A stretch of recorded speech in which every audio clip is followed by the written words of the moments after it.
और फिर इसके बाद ब्लड गॉड बाकी लुओ फेंग को अपने साथ अंडरग्राउंड पैलेस में ले जाते हैं जहाँ पर वो कल्टीवेशन कर रहे थे। फेंग उनके साथ जाते हुए पैलेस में मौजूद वॉरियर्स को देखते हुए अपने मन में कहता है, यहाँ पर तकरीबन 100 ब्लड गार्ड्स हैं जो यांग सिटी की फोर्सेस से कहीं स्ट्रॉन्गर हैं। इनकी प्रोटेक्शन से शायद मैं इमोर्टल पैलेस से छुटकारा पा लूं। वहीं अब ब्लड गॉड बाकी अपने सभी वॉरियर्स में अनाउंस करते हैं, अभी से ये पर्सन हम में से एक है और इसका नंबर है 97। बेसिकली ये फेंग का न्यू नेम है जो उसे ब्लड वॉरियर के तौर पर मिला है। वो फेंग को ये बता रहे होते हैं कि तभी फेंग की नजर एक स्टैचू पर पड़ती है जिसे देखकर वो चौंक जाता है। तो इस पर ब्लड गॉड बाकी उसे बताते हैं कि जब एलियंस ने यहाँ पर हमला किया था तो सभी ब्लड वॉरियर्स ने बीस्ट गॉड की लीडरशिप के अंडर में उनके साथ फाइट की थी और ये उन्हीं का स्टैचू है जो कि असल में एक बीस्ट गॉड थे। और फिर वो कहते हैं, number 97 as a blood guard हमें बीस्ट गॉड की फाइटिंग स्पिरिट को कैरी करना है। जिस पर फेंग और वहां पर हम जो सभी ब्लड गार्ड्स उनकी इस बात की रिस्पेक्ट करते हैं। और यहाँ हमें ये भी देखने को मिलता है कि फेंग बीस्ट गॉड की स्टैचू में बहुत इंटरेस्टेड है कि तभी इतने में ब्लड गॉड बाकी को अपने रिस्ट डिवाइस पर एक नोटिफिकेशन आता है जिसे देखने के बाद वो अपने नंबर 1 ब्लड गार्ड से कहते हैं, तुम नंबर 97 के मेंटोर हो। नंबर 1 उनके ऑर्डर की रिस्पेक्ट करते हुए घुटनों पर आकर उन्हें ग्रीट करता है, जिसके बाद ब्लड गॉड बाकी और वहां पर मौजूद सभी ब्लड गार्ड्स वहां से चले जाते हैं। अब नंबर 1 फेंग को अपने साथ ले जाते हुए उसे बताते हैं, लॉर्ड बाकी का गोल ब्लैक वॉरियर बनना है और हम सभी ब्लड गार्ड्स की ड्यूटी लॉर्ड बाकी को प्रोटेक्ट करने की है। इस पर फेंग उनसे पूछता है, पहले ही ब्लड वॉरियर बनना बहुत ज्यादा मुश्किल है, ऐसा लगता है कि ब्लैक वॉरियर तो सिर्फ किस्से कहानियों में एग्जिस्ट करते होंगे। नंबर 1 उसे बताते हैं कि ब्लैक वॉरियर बनने के लिए 10 ब्लड लुओ क्रिस्टल्स को एब्जॉर्ब करने की जरूरत है और हमारे लॉर्ड बाकी ने ऑलरेडी 8 क्रिस्टल्स एब्जॉर्ब कर लिए हैं। इस पर फेंग हैरानी के साथ कहता है, 8? अब तक नंबर 1 लुओ फेंग को अपने साथ इविल फोक के एक भंवर के पास लेकर आ चुके थे जिसकी इविल फोक की डेंसिटी बहुत ही ज्यादा है। वो उसे बताते हैं कि तुम जितना ज्यादा इसके कोर की तरफ बढ़ते जाओगे इसकी डेंसिटी उतनी ही ज्यादा बढ़ती जाएगी और इसके कोर की डेंसिटी बाहर मौजूद इविल फोक से 10 गुना ज्यादा है। इवन इलाइट ब्लड वॉरियर भी इसके अंदर जाने की हिम्मत नहीं कर पाते, लेकिन हमारे लॉर्ड बाकी इसके डीपेस्ट कोर में जाते हैं, इसीलिए उन्हें ट्रिलियंस ऑफ ईयर से इमोर्टल पैलेस का ग्रेटेस्ट जीनियस कहा जाता है। उनकी ये बात सुनकर फेंग के मुंह से निकलता है, वो इमोर्टल पैलेस के मेंबर हैं? तो नंबर 1 उसे बताते हैं, ऑफ कोर्स इमोर्टल पैलेस की सपोर्ट के बिना ब्लड गार्ड यहाँ तक नहीं आ सकते थे। ये जानकर फेंग अपने मन में कहता है, मुझे लगा था कि मैं इन रूइंस में ब्लड गार्ड की प्रोटेक्शन में अपनी कल्टीवेशन पर फोकस कर पाऊंगा। अगर बाकी इमोर्टल पैलेस के इतना ज्यादा क्लोज है तो फिर तो मैं सीधा एक ट्रैप में आ गया हूँ। वहीं अब नंबर 1 वहां से जाने से पहले लुओ फेंग को एक कम्युनिकेटर देते हैं और कहते हैं, इसे पहनकर हमेशा चौकन्ने रहो। फेंग उनके ऑर्डर को मानते हुए वो रिस्ट डिवाइस पहन लेता है। सीन कट होता हमें दिखाया जाता है कि नंबर 1 ब्लड गॉड बाकी के साथ बात कर रहे होते हैं, जहाँ इन दोनों की बातों से हमें पता चलता है कि उन्हें यांग सिटी में हुई वारदात और इमोर्टल पैलेस के स्पेशल इनवॉइस के साथ क्या क्या हुआ है वो सब कुछ मालूम है। और क्योंकि फेंग भी उन्हें यहाँ पर एंशिएंट रूइंस के उसी इलाके के आसपास मिला है जहाँ स्पेशल इनवॉइस के ऊपर अटैक हुआ था, तो इसीलिए उन्हें फेंग के ऊपर शक होने लगता है। इसीलिए ब्लड गॉड बाकी वहां से जाते हुए नंबर 1 से कहते हैं, नंबर 97 बहुत टैलेंटेड है, पर अगर उसने इमोर्टल पैलेस के लोगों को नुकसान पहुंचाया है तो हमें उसे पनिश करना होगा, इसीलिए तुम उस पर नजर रखना। इस पर नंबर 1 उन्हें कहते हैं, माय लॉर्ड मैंने उसे कम्युनिकेटर डिवाइस पहना दिया है जिसे हम हर पल उसकी लोकेशन पर नजर रखेंगे। अगर उसने हमें धोखा दिया तो वो चाहे इस दुनिया के किसी भी कोने में चला जाए हम उसे ढूंढ निकालेंगे। बबाता ने उनकी ये सारी बातें सुन ली थी, इसलिए वो फौरन से जाकर फेंग को बताती है, जिस पर फेंग उसे कहता है कि वो सिर्फ मुझ पर शक कर रहे हैं, उनके पास कोई प्रूफ नहीं कि ये सब मैंने किया है। अगर मैं अब सिर्फ यहाँ पर बैठकर कल्टीवेशन करता हूँ तो वो मुझे कुछ नहीं करेंगे। बबाता भी उसकी इस बात पर एग्री होती है, क्योंकि अगर उन्होंने लुओ फेंग के साथ कुछ करना होता तो अब तक वो कोई ना कोई एक्शन ले चुके होते, पर फिर भी वो लोगों पर नजर रखती है। वहीं अब फेंग तीसरे ब्लड लुओ क्रिस्टल को एब्जॉर्ब करने के लिए इविल फोक के भंवर के कोर में जाने लगता है, क्योंकि वो जानता था कि अगर बाकी ये कर सकता है तो मेरी ओरिजिनल बॉडी तो गोल्ड रोन बहमूत है और वो तो इस इविल फोक को अच्छे से एब्जॉर्ब कर पाती है, तो मैं तो डेफिनेटली कर लूंगा। जैसे जैसे फेंग उस इविल फोक के भंवर के कोर की तरफ बढ़ रहा होता है तो वैसे ही वैसे उसे अपने अंदर चेंजेस महसूस हो रहे थे और उसके ऊपर इसका काफी ज्यादा दबाव भी पड़ रहा होता है, जिसे संभाल पाना फेंग के लिए मुश्किल हो रहा था और उसे इसकी वजह से फिर से किसी न किसी को मारने की ख्वाहिश पैदा होने लगती है। तो इस पर फेंग अपने गोल्डन बीस्ट की ओरा का इस्तेमाल करते हुए इसे लगातार सप्रेस करने लगता है और फिर वो बिना टाइम वेस्ट किए अपने सभी ब्लड लुओ क्रिस्टल्स को गोल्डन बहमूद की बॉडी में एब्जॉर्ब करवाना शुरू कर देता है, ताकि जल्द से जल्द अपने गोल्डन बीस्ट को बहुत ही ज्यादा पावरफुल बना सके, जिनकी पावर्स को एब्जॉर्ब करते हुए वो साथ ही साथ अपने मन में ये भी सोच रहा था कि बाकी ने सिर्फ 8 ब्लड क्रिस्टल्स को एब्जॉर्ब किया है, जबकि मेरे गोल्डन बीस्ट ने 1 मिनट के अंदर 10 क्रिस्टल्स को एब्जॉर्ब कर लिया है, यानी कि उसकी पावर्स ब्लैक वॉरियर के बराबरी की है। इसी से हम अंदाजा लगा सकते हैं कि फेंग के गोल्डन बीस्ट की पावर्स अब कितनी ज्यादा बढ़ चुकी होंगी। अब फैंग के पास जितने भी क्रिस्टल थे वो सारे के सारे तो उसने अपने गोल्डन बीस्ट को एब्जॉर्ब करवा दिए थे, जिसकी वजह से उसके पास कोई भी बाकी नहीं बचता। तो वो सोचने लगता है कि अब मुझे क्या करना चाहिए, मैं और ब्लड लुआ क्रिस्टल्स को कहां से हासिल करूं। तो उसे एक आइडिया आता है जिसमें वो अपनी मूशा बॉडी को सभी ब्लड वॉरियर्स की नजरों से बचते बचाते रुइंस के अंदर से बाहर भेज देता है और फिर उसके जरिए से अलग अलग वर्ल्ड्स में जाकर अलग अलग सिटी लॉर्ड्स को मारते हुए उनसे ब्लड लुआ क्रिस्टल्स को हासिल करने लगता है। और फिर वो ऐसे ही करते करते कई सारे सिटी लॉर्ड्स को ठिकाने लगाकर उनसे ब्लड लुआ क्रिस्टल्स को हासिल करके अपनी ह्यूमन बॉडी को देकर आता है। अब क्योंकि फैंग की ह्यूमन बॉडी तो यहाँ एंशिएंट रूइंस के अंदर कल्टीवेशन कर रही है और मूशा बॉडी बाहर तबाही मचा रही है और ब्लड गॉड बाकी को भी सारी इन्फॉर्मेशन मिलती रहती है कि फैंग क्या क्या कर रहा है, जो जानकर वो काफी ज्यादा गुस्से में आ जाते हैं। पर उन्हें समझ नहीं आ रहा था कि आखिर ये बंदा कौन है, क्योंकि जिस पर उन्हें शक था वो तो यहाँ पर बैठा कल्टीवेशन कर रहा है, तो फिर ये पर्सन कौन होगा। उन्हें तो कुछ भी समझ नहीं आ रहा था। वहीं लुओ फैंग की मूशा clan body blood Luo crystals को हासिल करने के लिए मास्टर सी योंग के एक और डिसाइबल को मार डालती है, जो जानकर मास्टर सी योंग तो गुस्से में तिलमिला जाते हैं। वो फैंग को पकड़ने के लिए अपने सारे कनेक्शंस का इस्तेमाल कर डालते हैं। इवन उन्होंने फैंग के पीछे कई सारे हंटर्स को भी लगा दिया था, लेकिन फिर भी उन्हें उसके बारे में कुछ भी नहीं पता चल पाता। फैंग एक के बाद एक क्रूअल पावरफुल पर्सन को मारते हुए उनसे ब्लड लुआ क्रिस्टल्स को हासिल करके बुबाता को देता जा रहा था और उसके इन सभी क्राइम्स की रिपोर्ट ब्लड गॉड बाकी को भी मिल रही होती है, पर अभी भी उन्हें कुछ समझ नहीं आ रहा था, इसलिए वो बहुत ही ज्यादा गुस्से में आ चुके होते हैं। वहीं हम बबाता और टोका को देखते हैं जो इतने ज्यादा ब्लड लुआ क्रिस्टल्स को पाकर खुशी के मारे झूम रही होती हैं। इवन वो उसी में तैर भी रही थी। तो हम इसी से अंदाजा लगा सकते हैं कि फैंग ने कितने ज्यादा वॉरियर्स को किल किया होगा इतने ज्यादा ब्लड लुआ क्रिस्टल्स को हासिल करने के लिए। उनको ये सब कुछ हासिल करते हुए 80 साल गुजर चुके थे और इन 80 सालों में भी लुओ फैंग अपनी ह्यूमन बॉडी को ब्लड लुआ क्रिस्टल एब्जॉर्ब नहीं करवा पाया, जबकि उसका गोल्डन बीस्ट एक के बाद एक ब्लड लुआ क्रिस्टल्स को एब्जॉर्ब किए जा रहा है। फैंग कल्टीवेशन करते साथ साथ अपने मन में कहता है, ब्लड गॉड बाकी को लगता है कि मैं उसके कंट्रोल में हूँ, पर वो मेरी मूशा बॉडी के बारे में नहीं जानता। मैंने अपनी मूशा बॉडी के थ्रू मेरी ह्यूमन बॉडी के पास जितनी भी जरूरी चीजें थी वो सारी की सारी स्पेसशिप में भिजवा दी हैं, ताकि अगर वो बाय चांस मेरी तलाशी भी ले तो उसे मेरे पास कुछ भी ना मिले। ये ब्लड लुआ कॉन्टिनेंट बाउंडलेस है। मैं सिर्फ उन्हीं लोगों का शिकार करता हूँ जो ब्लड लुआ क्रिस्टल्स को चोरी करके या फिर किसी भी गलत तरीके से हासिल करते हैं। इस 80 साल के टाइम पीरियड में मैं अपनी स्पेसशिप से थाउजेंड्स ऑफ वर्ल्ड सिटीज में गया हूँ, जिनमें मैंने सिर्फ एक इविल डोमेन मास्टर को किल किया है और बदकिस्मती से ये भी उस सी योंग का डिसाइबल था। मैं जानता हूँ कि इससे हर जगह हलचल मच सकती है, पर मैं तो ऑलरेडी वहां से निकल गया हूँ। मेरी ह्यूमन बॉडी कल्टीवेशन के लिए इविल फोक के भंवर में है, जबकि मेरी मूशा बॉडी लगातार कई सारे लोगों को किल करते हुए ब्लड लुआ क्रिस्टल्स को हासिल करते जा रही है। हमें देखने को मिलता है कि यहाँ पर लुओ फैंग की मूशा बॉडी जितने भी वर्ल्ड्स में जाकर तबाही मचा रही है, उन सब पर कुछ लोग यहाँ पर नजर रख रहे थे और उन्होंने फैंग की मूशा बॉडी की हर एक एक्टिविटी के ऊपर बहुत ही बारीकी से नजर रखी हुई होती है और वो इस सब के बारे में अपने लॉर्ड को जाकर रिपोर्ट करते हैं, जो कि इस पूरे वसी ब्लड लुआ कॉन्टिनेंट के ऊपर रूल करते हैं। पर ब्लड लुआ कॉन्टिनेंट वाले खुद ये नहीं जानते और ये वही है जिन्हें ब्लड लुआ कॉन्टिनेंट के सभी लोग एलियंस कहकर बुलाते हैं। वो सोल्जर्स जो फैंग की हर एक एक्टिविटी के ऊपर नजर रखे हुए हैं वो अपने लॉर्ड को बताते हैं, माय लॉर्ड, ट्रायलिस्ट नंबर 29361 जो कि लुओ फैंग है, वो फ्रीक्वेंटली 7659 टाइम्स ब्लड लुआ कॉन्टिनेंट के अंदर इंटर हुआ है, जिसका रीजन अनक्लियर है। जब से वर्चुअल यूनिवर्स कंपनी ने इस एरिया को ट्रायल्स के लिए ओपन किया है, तब से लेकर आज तक हमने ऐसा ट्रायलिस्ट नहीं देखा।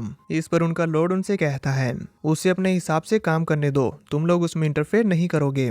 वहीं इधर ब्लड लुआ कॉन्टिनेंट के अंदर हम देखते हैं कि वर्ल्ड मास्टर सी योंग लुओ फैंग के हो रहे कारनामों को देखकर गुस्से में अपनी पावर्स को रिलीज करते हुए कहते हैं, सर्च एरिया को एक्सपेंड करो, मुझे वो किसी भी हाल में चाहिए।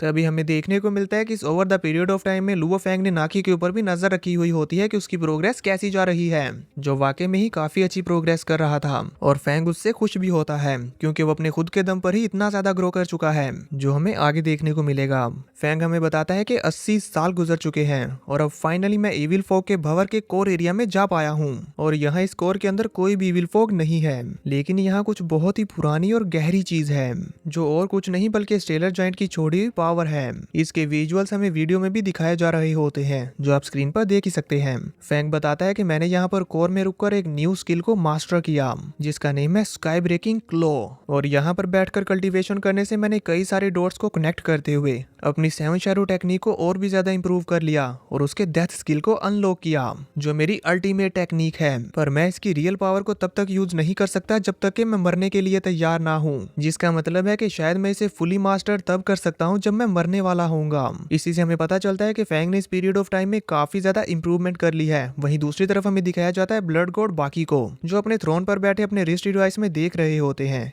कि फैंग की लोकेशन क्या है उसने जिस जिस जगह पर क्राइम्स किए हैं उनकी लोकेशंस क्या हैं और इमोर्टल पैलेस की रिपोर्ट क्या कह रही है। जो सब देखते हुए उनके माइंड में पता नहीं क्या आता है, वो एंशिएंट गॉड रूइन से बाहर निकलते हुए आसमान में जाकर कुछ ढूंढने लगते हैं, जहां वो अपनी सर्च डोमेन का भी इस्तेमाल कर रहे होते हैं और साथ ही साथ अपने मन में सोचते हैं इन हो रहे कई सारे केसेस में लोगों ने किलर के बारे में जो इन्फॉर्मेशन दी है वो फैंग से मिलती जुलती है, जबकि ये सभी विक्टिम्स तो एक दूसरे से ट्रिलियंस ऑफ किलोमीटर्स दूर हैं। कोई यहाँ का रहने वाला पर्सन आखिर फ्रीक्वेंटली लॉन्ग डिस्टेंस किल्स कैसे कर सकता है?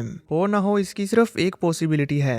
ये कहते हुए वो आसमान की तरफ देखते हैं और हमें नहीं बताया जाता कि आखिर अब उनके माइंड में और क्या चल रहा है। तभी सीन चेंज होता है और हमें लुओ फेंग की मूशा बॉडी को दिखाया जाता है, जो वहीं आसमान में फ्लाई करते हुए जा रही होती है। बबाता उसे बताती है कि तुम्हारे पास 80 साल की मेहनत फाइनली रंग ला रही है। गोल्डन हॉर्न बीस्ट ने 97 ब्लड लुओ क्रिस्टल्स को एब्जॉर्ब कर लिया है, जबकि तुम्हारी ह्यूमन बॉडी अभी भी 2 पर अटकी है। और मुझे ये बताने की जरूरत तो नहीं, पर मैं फिर भी बता दूं कि तुम्हारी मूशा बॉडी ने 9816 ब्लड लुओ क्रिस्टल्स को इकट्ठा कर लिया है। अगर इमोर्टल पैलेस वालों को इसके बारे में पता चल गया तो वो अपना एडी चोटी का जोर लगाते हुए तुम्हें हंट करेंगे। तभी फैंग उसे बताता है, इतने सालों की कड़ी मेहनत और कल्टीवेशन के बाद अब मेरी human body 3rd blood Luo crystal को एब्जॉर्ब करने जा रही है और मेरे ब्लड वॉरियर बनते साथ ही मेरे सारे क्वेस्ट पूरे हो जाएंगे, जिसके साथ ही मेरा ये मिशन फिनिश्ड हो जाएगा और हम यहाँ से निकल जाएंगे। वो अभी ये बोल ही रहा था कि तभी उसे फील होता है कि कुछ पावरफुल उसे अप्रोच कर रहा है। और फिर जब वो अपने रिस्ट डिवाइस पर चेक करता है तो उसे मालूम होता है कि ये बाकी है जो उसके स्पेसशिप के सामने पहुंच चुका था। फैंग ये देखकर हैरान हो जाता है, जबकि वहीं हम देखते हैं ब्लड गॉड बाकी को, जो उसके स्पेसशिप को देखते हुए कहता है, तुम लोगों की हिम्मत भी कैसे हुई वापिस आकर मेरे लोगों को किल करने की। इसी के साथ वो अपने सभी ब्लड वॉरियर्स को बता देते हैं कि नंबर 97 एलियन है, उसे अभी जान से मार डालो। ये बात सुनते साथ ही हम देखते हैं कि नंबर 1 जो कि लुओ फेंग के पास में ही है, वो उसे मारने के लिए निकल पड़ता है, जबकि लुओ फेंग उस वक्त काफी नाजुक हालात में था क्योंकि वो 3rd क्रिस्टल को एब्जॉर्ब करने में लगा होता है, जिसकी वजह से उसकी ह्यूमन बॉडी बहुत ही ज्यादा पेन में होती है। और वहीं लुओ फेंग की मूशा बॉडी वो तेजी से अपने स्पेसशिप की तरफ बढ़ रही थी, जबकि वहीं ब्लड गॉड बाकी अपनी फुल पावर लगाते हुए फेंग के स्पेसशिप को डिस्ट्रॉय करने की कोशिश करता और साथ ही बोल रहा था, आज मैं तुम सब एलियंस को खत्म कर दूंगा। हमें देखने को मिलता है कि उनका ये अटैक इतना ज्यादा पावरफुल होता है कि नीचे मौजूद लोगों के ऊपर भी इस योरा का प्रेशर पड़ रहा था, लेकिन फेंग के स्पेसशिप के ऊपर इससे खरोच भी नहीं आती, डैमेज होना तो दूर की बात है। और साथ ही उसकी प्रोटेक्शन शील्ड भी एक्टिवेट हो गई थी। तभी इतने में फैंग की मूशा बॉडी भी उसके करीब आ चुकी थी, जिसे देखते साथ ही ब्लड गॉड बाकी उसे जान से मारने की कोशिश करते हैं, लेकिन मूशा बॉडी उतने में स्पेसशिप के अंदर जा चुकी थी। अब इससे पहले कि ब्लड गॉड बाकी उस स्पेसशिप के ऊपर एक और अटैक कर पाते, वो बाता उसे बड़ी तेजी के साथ लेकर निकल गई थी, जिसका पीछा तो वो भी नहीं कर पाते, बस गुस्से में अपने दांत पीसते रह जाते हैं। वही फैंग जिसकी ह्यूमन बॉडी पेन में है, वो अपने मन में कहता है, मेरी आइडेंटिटी सामने आ चुकी है, मुझे ब्लड लुओ क्रिस्टल को एब्जॉर्ब करते हुए यहाँ से निकलना होगा। इतने में ही नंबर 1 उसके पीछे अपीयर होते हुए अपने स्पेयर से फैंग के ऊपर एक खतरनाक अटैक करते हैं, जिससे हिट होते साथ ही फैंग की ब्लड लुओ क्रिस्टल को एब्जॉर्ब करने की प्रक्रिया भी कंप्लीट हो जाती है और वह बन जाता है एक ब्लड वॉरियर। ये देखकर तो नंबर 1 चौंकते हुए कहते हैं, तुम ब्लड वॉरियर बन गए। तभी इतने में फैंग उनके बाजू को पकड़ते हुए उन्हें घुमाकर कोर एरिया की तरफ फेंकते हुए कहता है, चलो देखते हैं क्या तुम कोर एरिया की इविल फॉग से बच पाओगे। ये बोलकर वो उन्हें कोर एरिया में थ्रो करके वहां से तेजी के साथ निकलने लगता है, जबकि हमें देखने को मिलता है कि कई सारे ब्लड वॉरियर्स यहाँ फैंग को ही ढूंढ रहे थे, जिनसे बचते बचाते फैंग उस एंशिएंट गॉड सील को हासिल करने के लिए जा रहा होता है। रास्ते में बुआता उसे समझाने की कोशिश करती है कि तुम्हारी आइडेंटिटी रिवील हो चुकी है, तुम्हें यहाँ से निकलना चाहिए, पर तुम तो उन्हीं के एरिया में जा रहे हो, अगर बाकी यहाँ पर वापस आ गया तो तुम्हारी ह्यूमन बॉडी उसके हाथों से बचकर नहीं निकल पाएगी। फैंग उसे बताता है कि बीस्ट गॉड का स्टैचू 9 यूनिवर्स के स्टॉर्म स्टोन से कहीं ज्यादा यूजफुल है, मुझे उसे लेना ही होगा। ये बोलते हुए जैसे ही वो स्टैचू को पकड़ने वाला था, तभी उसके ऊपर एक ब्लड वॉरियर का अटैक होता है। वो सभी ब्लड वॉरियर्स फैंग को चारों तरफ से घेरते हुए उसके ऊपर हमला करना शुरू कर देते हैं, जिनसे बचते हुए फैंग अपनी स्वॉर्ड का इस्तेमाल करके उनसे फाइट बैक करने की कोशिश करता है, पर उन सबके मिलकर अटैक करने की वजह से फैंग की ह्यूमन बॉडी उनके सामने ज्यादा देर तक रेजिस्ट नहीं कर पा रही थी। इसीलिए वो अपने मल्टीपल क्लोन्स का इस्तेमाल करते हुए उन सभी को ऐसे प्रिटेंड करता है जैसे कि वो मारा गया, बट एक्चुअल में ये तो उसकी एक ट्रिक होती है, जिससे वो इन सभी को उलझाकर दूर आते हुए अपनी क्लाउड रबिंग वाइन्स का इस्तेमाल करके इन्हें जान से मारने लगता है। पर ये सभी ब्लड वॉरियर्स अपनी स्पीड और पावर का इस्तेमाल करते हुए फैंग की क्लाउड रबिंग वाइन को डिफेंड करने में कामयाब हो पा रहे थे। तो इस पर फैंग उन्हें गुस्सा दिलाते हुए कहता है, तुम सभी खुद को ब्लड वॉरियर कहते हो, पर इतनी देर से तुम्हें स्काई स्क्रैपिंग वाइन ने रोक रखा है। इसी से हमें पता चलता है कि क्लाउड रबिंग वाइन ही स्काई स्क्रैपिंग आर्मर है, जो डिफेंस में नंबर 1 है। तो अब फैंग इन सभी वॉरियर्स को एक ही झटके में खत्म करने के लिए अपनी 7 शैडो टेक्निक के सबसे खतरनाक अटैक स्काई स्लैश अटैक को इस्तेमाल करता है, जिसके इस्तेमाल से उसने डोमेन मास्टर लेवल के ज़ोंबी मॉन्स्टर को मारा था। इससे वो एक ही झटके में वहां पर मौजूद सभी ब्लड वॉरियर्स के टुकड़े टुकड़े करते हुए बीस्ट गॉड स्टैचू को लेकर निकल जाता है। अब इससे पहले कि वो एंशिएंट गॉड रूइन से होते हुए अपने स्पेसशिप में पहुंच पाता। तभी ब्लड गॉड बाकी वहां पर आ जाते और उन्हें पता चल चुका था कि फैंग ने उनके बीस्ट गॉड के स्टैचू को चुरा लिया है। इसलिए वो अपनी पावर्स का इस्तेमाल करते हुए फैंग को एक ही जगह पर स्टक कर लेते हैं और तभी इतने में सभी ब्लड वॉरियर्स भी उन्हें चारों तरफ से घेर लेते हैं। वो सभी ब्लड वॉरियर्स फैंग को जान से खत्म करने के लिए तैयार हो जाते हैं, जबकि फैंग को इन्हें देखकर गुस्सा आ रहा था। ब्लड गॉड बाकी से कहते हैं, वो स्टैचू मुझे दे दो तो शायद मैं तुम्हें आसान मौत दे दूं। फैंग अपना हाथ आसमान की तरफ करते हुए बीस्ट गॉड स्टैचू को अपनी स्टोरेज रिंग से निकालते हुए उनसे कहता है, क्या आप इसके बारे में बात कर रहे हैं? कि तभी इतने में उन सभी के पीछे फैंग का स्पेसशिप भी अपीयर हो जाता है, जो इन पर अटैक करने के लिए एक लेजर बीम अटैक चार्ज करने लगा था। वहीं फैंग इविल स्माइल के साथ उस स्टैचू को अपनी स्टोरेज रिंग में वापस रखते हुए कहता है, यहाँ से चले जाओ, मैं तुम्हारी जान बख्श दूंगा। ब्लड गॉड बाकी गुस्से में अपने सभी वॉरियर्स को उसे जान से मारने का ऑर्डर दे देते हैं, पर इससे पहले कि वो फैंग को टच भी कर पाते, फैंग अपने स्टारशिप के अटैक को शूट करवा देता है, जिसकी चपेट में जितने भी ब्लड वॉरियर्स आते हैं वो फौरन से खाक बन जाते हैं। इवन ब्लड गॉड बाकी भी इससे हिट होकर इंजर्ड हो जाते हैं और हमें दूर से दिखाया जाता है कि इस अटैक का इम्पैक्ट कितना ज्यादा है। वहीं इस अटैक की डिस्ट्रक्शन खत्म होने से पहले ही फैंग अपने स्पेसशिप में जाकर यहाँ से निकल जाता है। ब्लड गॉड बाकी खुद को संभालते हुए सिर्फ उसे जाते हुए देखते रह जाते हैं और बोल रहे थे, ये एक इमोर्टल गॉड लेवल का अटैक था। पर उन्हें फैंग पर बहुत ही ज्यादा गुस्सा आ रहा था, तो वो अपना पैर पटकते हुए कहते हैं, एलियंस।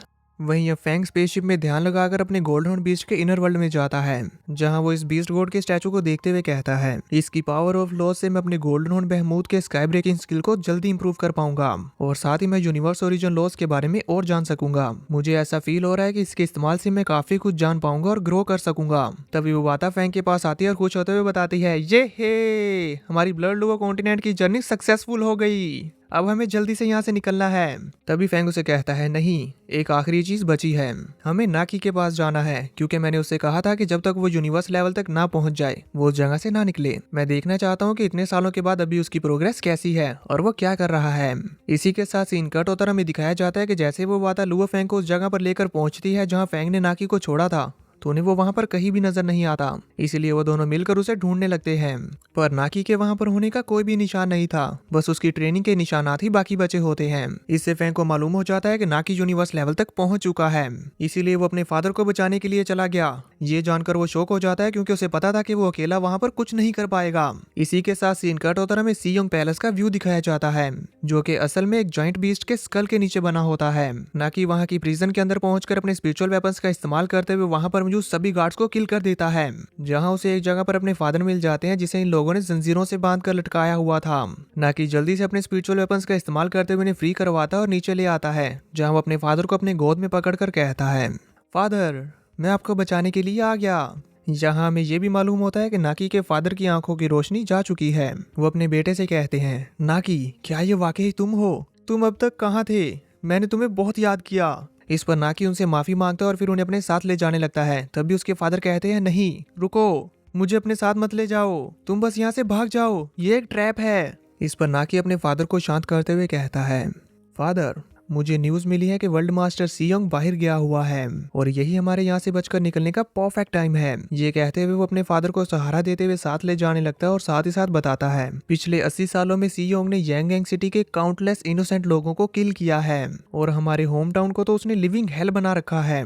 मैं अब यूनिवर्स लेवल का वॉरियर हूँ, मुझे उनसे डर नहीं लगता। मैं ना सिर्फ आपको बचाऊंगा बल्कि अपनी फैमिली को दोबारा खड़ा करते हुए बहुत ही पावरफुल बनाऊंगा। अभी वो ये बोल ही रहा था कि तभी उसे महसूस होता है कि कई सारे गार्ड्स उनकी तरफ बढ़ रहे हैं। इसीलिए वो अपने स्पिरिचुअल वेपन से एक एक करके उन सभी को जान से मार डालता है, जो उसने सिर्फ 1 सेकंड में कर दिया था। इससे हमें भी मालूम हो जाता है कि नाकी अब वाकई बहुत ज्यादा पावरफुल बन गया है। तभी वो आगे अपने फादर से कहता है, साथ ही हम इनसे अपने मासूम लोगों का बदला भी लेंगे। ये बोलकर जैसे वो अपने फादर को पैलेस से लेकर बाहर निकलता है, तो यहाँ पर पहले ही हजारों की संख्या में गार्ड्स और मास्टर सीओ की डिसाइबल उनका इंतजार कर रही होती है, जो उसके बाहर आते साथ ही उससे कहती है, तुम यहाँ पर अकेले क्यों हो? क्या फैंग तुम्हारे साथ नहीं आया? उसे देखते ही नाकी अपने स्पिरिचुअल वेपन से उसे जान से मारने की कोशिश करता है, पर वो सिर्फ अपनी एक उंगली से ही उसके दोनों स्पिरिचुअल वेपन्स के टुकड़े टुकड़े कर देती है, जो देखकर नाकी शॉक हो गया था। तभी वो उसे अपनी स्पिरिचुअल पावर का इस्तेमाल करते हुए गर्दन से पकड़ लेती है और कहती है, बताओ फैंग कहाँ है?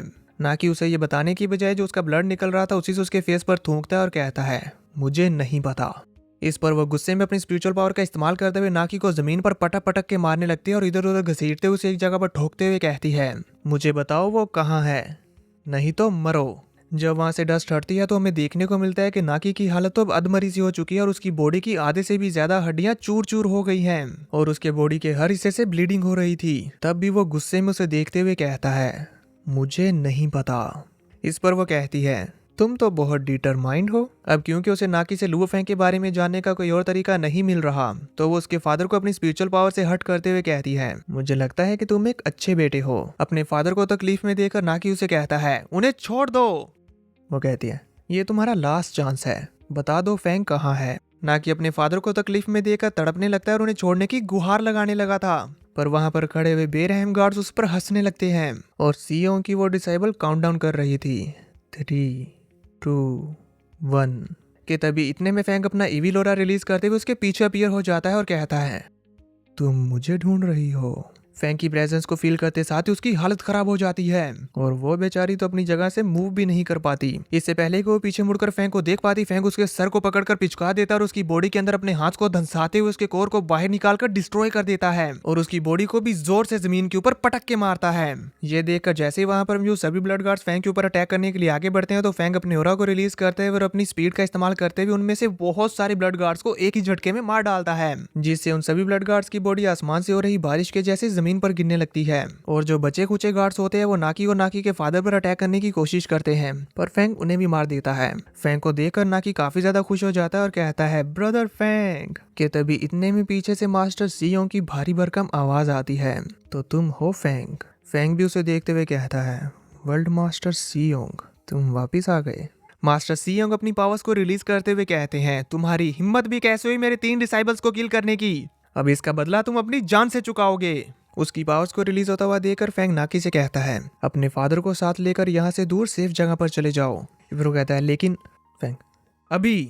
नाकी फौरन से तेजी के साथ अपने फादर को साथ लेकर वहां से निकल जाता है कि तभी इतने में सीओंग अपनी डोमेन को रिलीज करते हुए कहता है, तुम सभी मरोगे। बबाता फेंग को बताती है, सीओंग वर्ल्ड मास्टर लेवल 5 का वॉरियर है, वो सिर्फ एक छोटे से स्टोन से डोमेन मास्टर को किल कर सकता है। वहीं फेंग अपनी मूशा बॉडी को बाहर निकालते हुए अपनी पावर्स को रिलीज करते हुए सीओंग से कहता है, तुम्हारा एनिमी मैं हूँ। और अपने मन में वो बाता से कहता है, एक डोमेन मास्टर अब मेरे लिए जरा भी चैलेंजिंग नहीं है, वर्ल्ड मास्टर को किल करने में ज्यादा मजा आएगा। फेंग सीओंग की डोमेन को चीरते हुए उसकी तरफ आगे बढ़ रहा था कि तभी उसका एक अटैक फेंग को हिट हो जाता है, पर मूशा बॉडी होने की वजह से उसे इससे फर्क नहीं पड़ता और वो सीओंग के स्पेसशिप को तोड़ते हुए उसके सामने जा पहुंचता है, जिसे अपने सामने देखते हुए सीओंग कहता है, तुम सिर्फ एक डोमेन लेवल वॉरियर हो और यहाँ तक आ गए। इस पर फेंग उसे चिढ़ाते हुए कहता है, वर्ल्ड लेवल वॉरियर के तौर पर तुम में बस इतना ही दम है।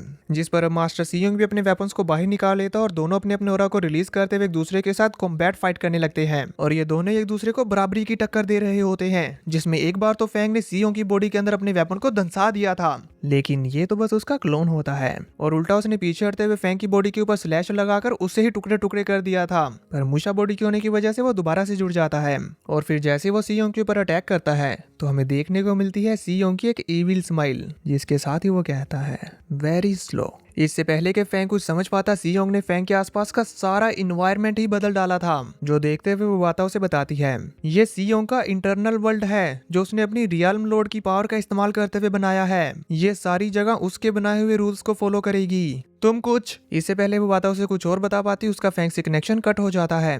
तभी सीओंग फेंग से कहता है, तुम्हारी बॉडी यहाँ पर लटकाने के लिए बहुत छोटी है। पता नहीं सीओंग को अपने शिकार को मारने के बाद उसकी डेड बॉडी को यहाँ लटकाने में क्या मजा आता है। सीओंग की आइस पावर्स की वजह से लुओ फेंग की पूरी बॉडी बर्फ में जमने लगती है और उसे बिल्कुल ऐसा फील हो रहा था जैसे कि वो बेड़ियों में जकड़ा हुआ हो और वो कहता है, क्या ये एक वर्ल्ड मास्टर की पावर्स है? तभी मास्टर सीओंग एक्शन मारते हुए उसके सामने आते हैं और कहते हैं, तुमने सोचा भी कैसे कि तुम डोमेन मास्टर लेवल पर एक वर्ल्ड मास्टर को हरा पाओगे?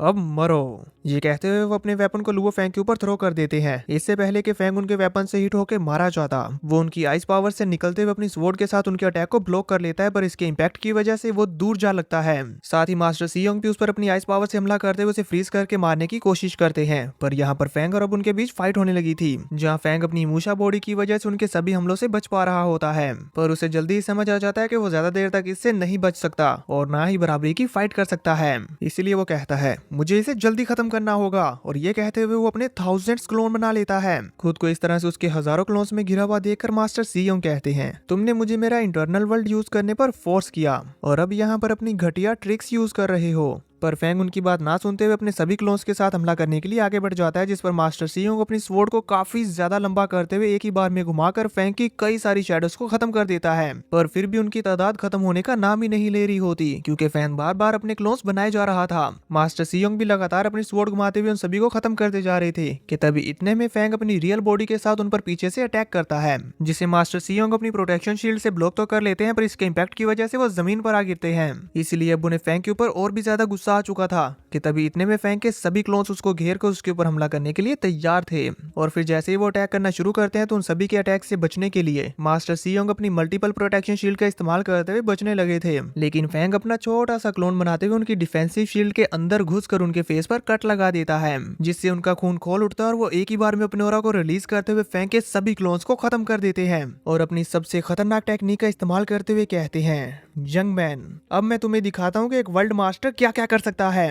उन्होंने अपनी इस टेक्निक का इस्तेमाल करते हुए फैंग को खींचते हुए उसे गर्दन से पकड़ लिया था, जिससे बचने के लिए वो अपना क्लोन बनाकर वहां से निकलने की कोशिश करता है। उसे ऐसा करता हुआ देखकर मास्टर सियोंग कहते हैं, क्या तुम्हें लगता है कि तुम्हारी सेम ट्रिक्स दोबारा काम करेंगी? ये कहते साथ ही वो फैंग की पूरी बॉडी को फ्रीज करने लग जाते हैं, जिससे उसकी हालत काफी ज्यादा खराब हो जाती है और फैंग का जो क्लोन उसकी बॉडी से निकलने की कोशिश कर रहा था वो भी उसी के साथ साथ फ्रीज हो जाता है। इसी के साथ वो फैंग की बॉडी में अपनी स्वॉर्ड धंसाते हुए उसे मारते वक्त कहते हैं, मेरे इस इनर वर्ल्ड में अब तुम्हारी कोई भी ट्रिक काम नहीं आएगी और तुम्हारी जितनी भी शैडोज हैं वो सब मारी जाएंगी। ये बोलकर उन्होंने फैंग की बॉडी के टुकड़े टुकड़े करते हुए फेंक दिया था, पर उसकी मूशा बॉडी होने की वजह से वो लिक्विडी बनकर दोबारा से फैंग को जिंदा करने की कोशिश करती है।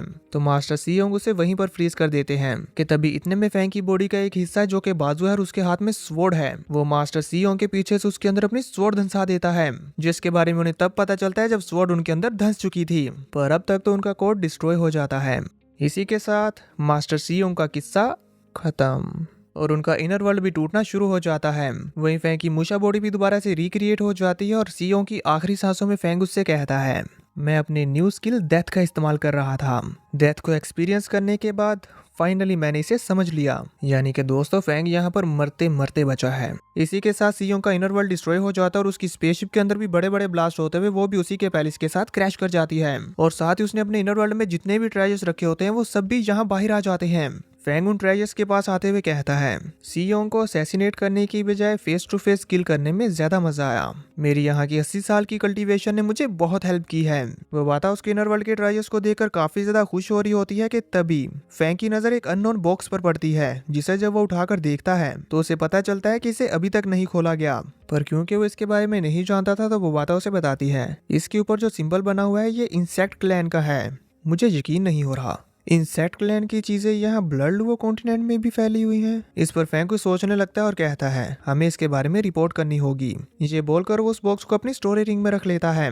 तभी उसे पीछे से आवाज आती है, ब्रदर फैंग, जो कि असल में नाकी होता है। फैंग नाकी की तरफ अपना रुख करता है तो नाकी कहता है, मैं बहुत खुश हूँ कि आप ठीक हैं। क्या वो सियोंग मारा गया? फैंग हाँ में सर हिलाता है और साथ ही उसे एक स्टोरी रिंग देते हुए कहता है, ये मनी तुम्हारी फैमिली को दोबारा से रीगेन करने में हेल्प करेगी, जो पाकर वो काफी खुश हो जाता है। तभी जैसे ही फैंग उसे कहता है कि अब मुझे जाना होगा, ये सुनकर उसे झटका लगता है और वो स्टोरी रिंग को फेंकता हुआ सीधा फैंग के पास चला जाता है और उदास होते हुए कहता है, क्या मैं दोबारा आपको देख पाऊंगा? हमें देखने को मिलता है कि फैंग भी काफी इमोशनल हो चुका है और वो कहता है, शायद। ये सुनकर नाकी उदास हो जाता है और फिर अपने घुटनों पर आते हुए ग्रीट करते हुए कहता है, मास्टर। इस पर फैंग नाकी के पास जाता है और नीचे बैठते हुए उसके सर को सहलाते हुए कहता है, नाकी, ब्लड लुओ कॉन्टिनेंट का अच्छे से ख्याल रखना। ये बोलकर फैंग सियोंग के सारे खजाने को अपने साथ लेकर वहां से चला जाता है। जहां जाते हुए रास्ते में बुआता फैंग को बताती है, लुओ फैंग, तुम्हें एक्लिप्स पैलेस ने इनवाइट किया है, जो ऑर्गेनाइजेशन इस ब्लड लुओ कॉन्टिनेंट की इंचार्ज है। ऐसा इसलिए क्योंकि तुम एक लौते हो जिसने पिछले 10,000 सालों में पहली बार इस मिशन को कंप्लीट किया है। एक्लिप्स पैलेस लॉर्ड तुमसे मिलना चाहते हैं। क्या तुम जानते हो वो वर्चुअल यूनिवर्स कंपनी के पावरफुल एग्जीक्यूटिव हैं। बुबाता काफी ज्यादा खुश होते हुए फैंग को ये बता रही होती है, जबकि हम देखते हैं कि फैंग तो अपनी कल्टीवेशन में ध्यान लगाकर बैठा हुआ था और ये सुनकर वो भी खुश होते हुए हंसने लगता है, क्योंकि ये कोई छोटी सी बात नहीं है। अब इसके बाद हमें फैंग को इक्लिप्स पैलेस में जाते हुए दिखाया जाता है, जहाँ पर फैंग लॉर्ड के सामने जाकर उन्हें ग्रीट करता है। तो वो फैंग से पूछते हैं, लुओ फैंग, तुम्हारी ट्रिप कैसी रही? फैंग उन्हें बताता है कि ब्लड लुओ क्रिस्टल्स को एब्जॉर्ब करना बहुत मुश्किल है, लेकिन इन्हें एब्जॉर्ब करने के बाद मेरी फिजिकल एबिलिटी और ओरिजिन लॉ को समझने की अंडरस्टैंडिंग काफी ज्यादा इंप्रूव्ड हुई है। ये मेरी कल्टीवेशन का बहुत इंपॉर्टेंट पार्ट है। ये बोलते हुए फैंग उनके करीब पहुंच चुका होता है और उन्हें फिर से ग्रीट करते हुए कहता है, माय लॉर्ड, मैं आपको कुछ रिपोर्ट करना चाहता हूँ। ये बोलकर फैंग उन्हें वो इंसेक्ट क्लैन का ट्रेजर बॉक्स दिखाता है, जो देखकर लॉर्ड उससे वो बॉक्स ले लेते हैं और उसे देखते हुए फैंग से कहते हैं, ये कॉन्फिडेंशियल है, तुम अभी इसे हैंडल नहीं कर सकते। इसी के साथ हमें उनकी एक लुक दिखाई जाती है जो कि देखने में ही बहुत खौफनाक है, और इनकी पावर्स का अंदाज़ा तो हम इसी से लगा सकते हैं कि फैंग भी इन्हें माय लॉर्ड कहकर बुला रहा है। इस पर फैंग भी अपनी नजरें झुका लेता है। तभी वो और बताते हैं, तुम्हारी peak talents battle tens of thousands of years में सबसे बेस्ट है। सभी एग्जीक्यूटिव्स में तुम्हें और बोलन को लेकर बातचीत हो रही थी, जिसमें ज्यादातर लोग बोलन को पसंद करते हैं, पर मुझे लगता है कि तुम उस बोलन से बेहतर हो। उनके मुंह से अपनी तारीफ सुनकर फैंग उनका शुक्रिया अदा करता है, जिसके बाद वो फैंग को एक पावरफुल टेक्निक सिखाने लगते हैं और कहते हैं, इसे ध्यान से देखो, मैं दोबारा नहीं करूंगा। फैंग उसे बड़े ही ध्यान से ऑब्जर्व करते हुए कहता है, the movement of the 9 dark flame planets cosmic origin law को ट्रिगर्ड करती है। ये तो मिरेकल है। इसे देखने और एक्सपीरियंस करने के बाद लुओ फैंग इसे सीखना शुरू कर देता है, जो देखकर हम देखते हैं कि लॉर्ड काफी खुश होते हैं। और फिर इसके बाद लुओ फैंग अपनी जीनियस बैटल की जर्नी में वापस जाने के लिए निकल पड़ता है। व्यू चेंज होता है, हमें कई समय बाद ब्लड लुओ कॉन्टिनेंट का सीन दिखाया जाता है, जहाँ एक वॉइस ओवर के थ्रू हमें बताया जाता है, जालिम वर्ल्ड मास्टर सीओ को मारने के बाद मिस्टीरियस ब्लड वॉरियर गायब हो गया और फिर ब्लड लुओ कॉन्टिनेंट भी एक पीसफुल जगह बन गई। वहीं टाइम के साथ साथ उस मिस्टीरियस वर्ल्ड मास्टर के डिसाइबल नाकी ने कई सारे एडवेंचर्स किए, जिनमें अपने हर एडवेंचर के साथ पावरफुल बनते हुए वो एक न्यू वर्ल्ड मास्टर बन गया और यहाँ के थ्रोन को हासिल कर लिया। फैंग का लेजेंड ब्लड लुओ कॉन्टिनेंट के लोगों के जनरेशंस तक याद रखा जाएगा। और हमें यहाँ पर यह भी देखने को मिलता है कि फैंग के डिसाइबल नाकी ने अपने मास्टर का स्टैचू भी बनाया है। इसी के साथ ये कहानी हो जाती है खत्म। आप सब लोगों को मेरी एक्सप्लेनेशन कैसी लगी कमेंट सेक्शन में जरूर बताना।